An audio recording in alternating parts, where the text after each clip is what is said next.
Direction maintenant les États-Unis et plus précisément au New York où depuis 2008, le créole est l'une des 6 langues officiellement parlées. Il faut dire que le créole est parlé aussi par 10 millions de personnes dans le monde. 80% des locuteurs sont des Haïtiens. La communauté haïtienne est très importante dans cette ville. C'est donc tout naturellement que le créole haïtien a été choisi pour figurer sur les documents officiels de New York. Le reportage de nos envoyés spéciaux, Nathalie Sarfati et Denis Rousseau-Caplan.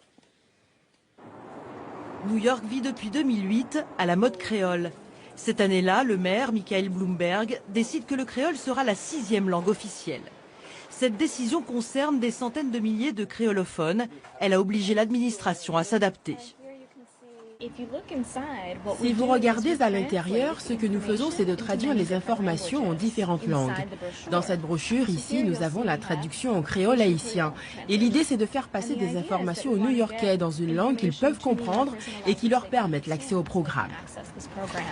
Hormis la traduction de formulaires, les agences municipales se sont aussi dotées d'employés maîtrisant le créole. Cette reconnaissance est le fruit d'un travail de fond mené par la diaspora haïtienne. C'est le cas de Winnie Lamour qui travaille depuis longtemps pour valoriser la langue. En 2013, elle crée l'Institut des langues créoles. Pour elle, en faire une langue officielle a changé le quotidien des Haïtiens. Cela implique que maintenant, ils ont plus la capacité d'agir pour eux-mêmes, plus de possibilités d'aider leur communauté et leur famille. Pour moi, cela veut dire aussi qu'à long terme, les Haïtiens ont gagné en organisation.